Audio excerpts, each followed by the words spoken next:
Okay, here Hi, we are. Joe. We're back for part two because we're freebieing it, Right. Yeah. whilst we're being observed in the panopticon by our slave masters. Did you notice today that the terminology even doesn't even disguise the fact that life is bad, like cryptocurrency, Yes, artificial intelligence. I mean, even it's not even hidden. I mean, not given. how artificial. I mean, there's nothing to look up to. One of the things I wanted to tell you because I'm a little bit older than you, Yeah, and again, I was alive during the Kennedy years, and I was in elementary school and things like that. And it was a world where people looked up to noble ideals. I can't explain it. There was a can-do feeling about everything. There yeah. was a certain optimism. I know everything is not as kosher as it comes off, but but the patina of society was so can do. It was so optimistic.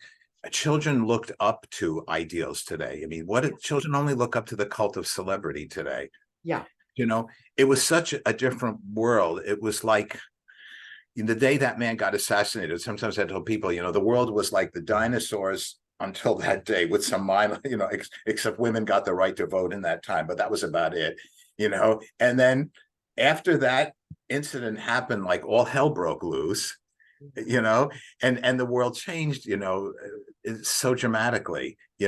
But what children today don't have is those ideals to look up to. They definitely don't. And having already had this journey as a mother and tried to fight it and tried to keep my children from being captured, I have failed. As I've said to you before, I have failed. Because it's impossible until people wake up and acknowledge that we have overlords that intend to keep us enslaved, but like you say, now with a AI consciousness. That's what the evolution in human consciousness is. They Mhm. want an AI human, a transhuman or whatever. That's how I feel it. Or they're saying that they've managed to get their AI to nearly the lowest level of human consciousness. That's the fucking evolution they're talking about. So, when you say that, Joe, I know exactly what you mean because although I definitely am younger than you, the way that I was brought up was a little bit like what you said earlier. I mean, let's just have a laugh about it. Judged severely. Scottish Presbyterian family, very judged, very condemned, uh, Mhm. had to was supposed to be contributing something. And, especially with my I, mother, it was all opera and high arts and something to aspire to. I had that with my runaway wife. It was kind of like the main word that she heard growing up, I think, was suitable. Say that word again, Joe. In other words, I know that culture because, like, I think the main mantra of what my runaway wife had was that she was raised with the word suitable. That's not suitable. Okay. Yes. Yes, it was very like that. It was very like that. But like you said, there was still an optimism and a hope and like so my parents were children in the Second World War when your parents were adults. Is that right? My mum was born Mm-hmm. in 44. Yeah, no, my uncle was on an island fighting the Japanese, and my other uncle, got a bullet whizzed in his belly in France from the Nazis. So, and the rest of the who didn't go to war were all involved in the war effort. So, I mean, it was a different, it was Yeah. a different time. They would have never fallen for the psyop. Oh, I I'm know. convinced of it. That's it, because there has been a really slow boiling, dumbing down, hasn't there? Yes, the I think, gravitas. Yes. Hmm. yeah, I was feeling like, how could I express this even? We've talked about this before, even in terms of the music. Like I failed to get my kids interested in music or forest schools or nature or this thing or that thing. But the teaching that I've done and you've done teaching and you're still teaching, Hmm. kind of shocked. I was kind of shocked because these kids, for whatever's happened to them since they incarnated with the cult of celebrity and the cult of the machine, being Hmm. uh, being nurtured by the machine now because there's nothing else. These kids, they will listen to Mozart or Beethoven or whatever, and they're not feeling any of it, and they're not desperate to express themselves or the music or channel the old masters. They literally were doing the, I need to sound better. I need to achieve tick, tick, tick. I mean, it's almost like we're already in cyborgia. And I Hmm. just didn't understand that. Like, why aren't you hungry to express and explore and experiment? Your comments, please, Joe. Yeah, well, of course, uh, since I've been teaching like half a century, I've seen so many ways come and go. Yeah. For instance, when MTV came out with all the flashing images, it started like in the 90s and everything. Students' ability, when I first started teaching sight reading, we can speak pedagogically because we're both musicians. I hope other people will understand what we're talking about. No. But like my students' ability to have the quietude and concentration to do sight reading when I first started teaching in the 70s was different. Now the eyes have grown, and of course, piano music involves two staffs, as you know, two Yes. staves. Okay, it's even more than, one staff. And that takes a lot of eye discipline. Yeah. And starting in the 90s, their eyes became lazy from all this bombardment. Do you know what I'm saying? So I feel, it's been very insidious, the culture we live in, for the quietude and the reflection that it takes to learn an instrument or to delve into classical music. The mind can't be frenetic the way these kids' minds are today.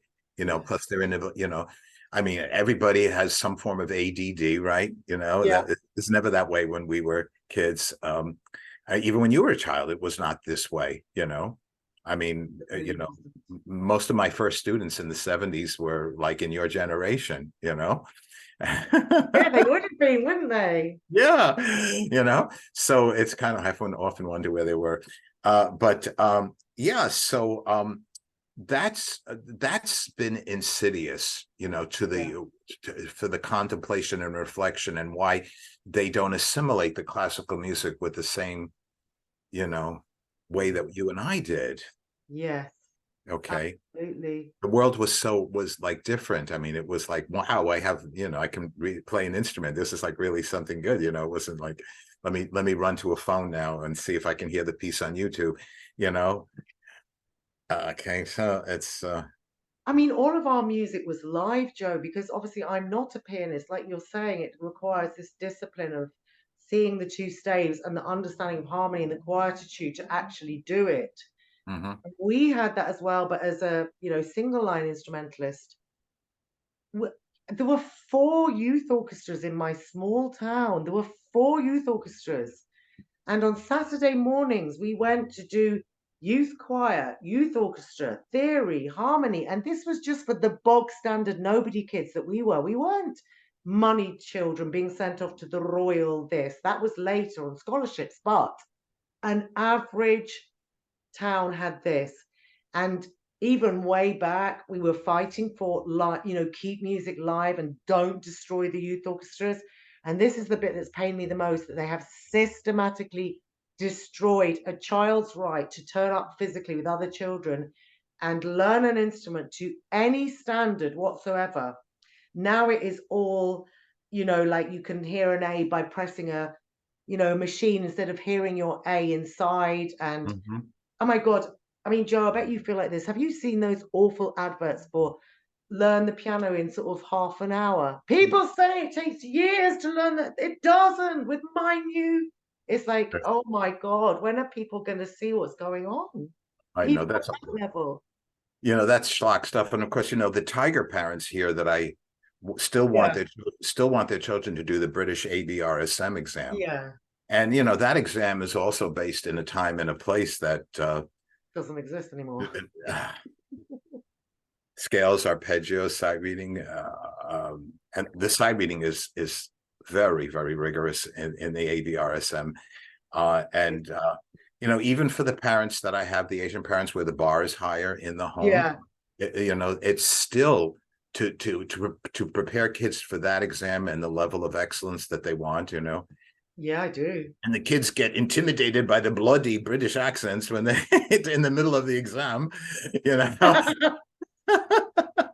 when they come, if they can understand them. So yeah, that makes it hard.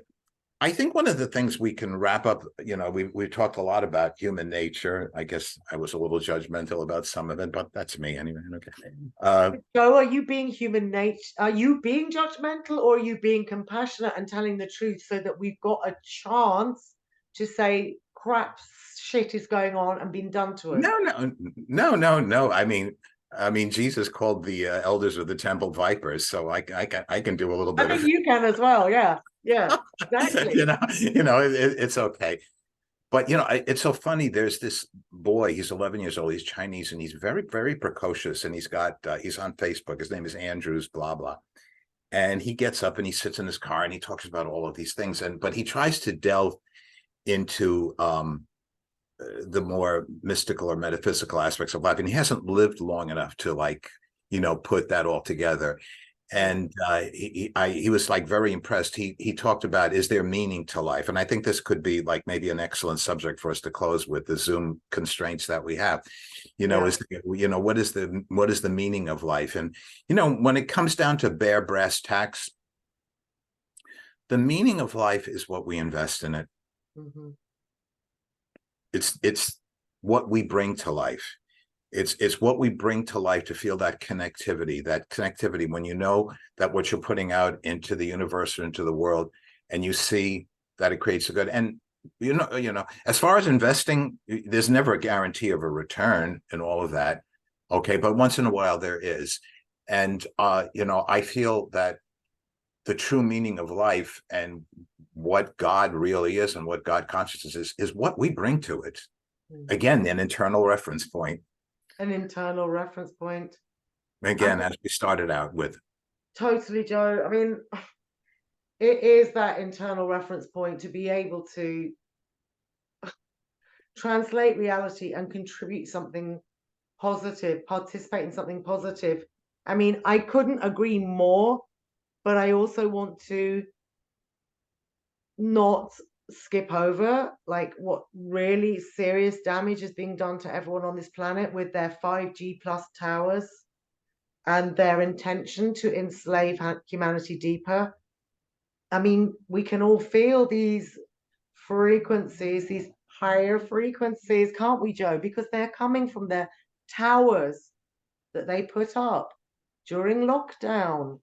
We had several just put up in our small town, Yeah. whilst everyone was hiding from the killer plague. Yeah, they did that here in the States too. Yeah.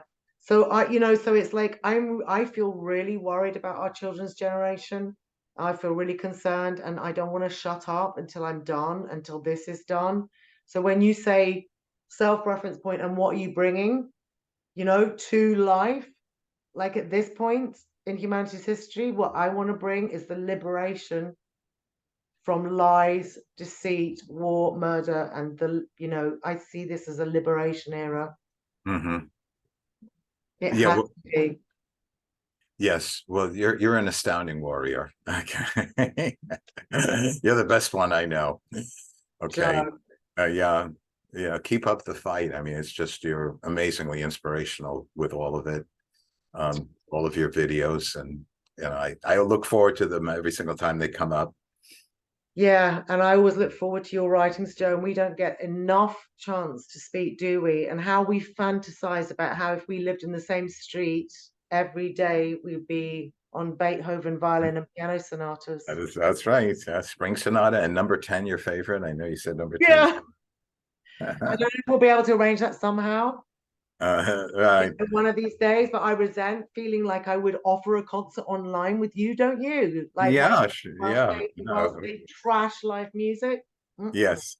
Yeah. It's better than me doing videos at 2 a.m. like I did this morning. I'm like pooped. Yeah, but I loved that, and it was a gift to receive, Joe. So Yes. thank Thank you you. for saying that. Yeah. I was kind of like tired when I did it, so it was like, Yeah, so that's it's been a long day, but this has been an absolute sheer sensation being with you. ditto. A sheer sensation being with you, and I hope we can do it again sometime. And I know you want me to join in with some of your group with the other people there. Yeah, yeah. I was feeling like it would be lovely to have you know, as well as the two of us, to speak Mhm. with more people and, you know, be the ones that are saying this isn't acceptable. We're not re-perspectivizing this. We're Mhm. not, Mhm. and we care about our children. So yeah, Yes. love it, Joe. If I love we could do this again, I and one-on-ones, and our duet. and I walk on one. I think I think I tackled all the problems that would. I think I hit on everything that's wrong with the world today. I'm pretty Yeah, satisfied. yeah, we got it down. We got this. We got this. We don't got this. Oh, we got this. Okay. So thank you so much for joining me, and I can't wait to Yes. read it again, darling. And I'm gonna pause the recording now, and I hope if anyone has listened to this, that this is meaningful and reassuring that there are real humans living on this planet, real humans. All Thanks, Joe. right. Bye bye, love. Bye bye, darling.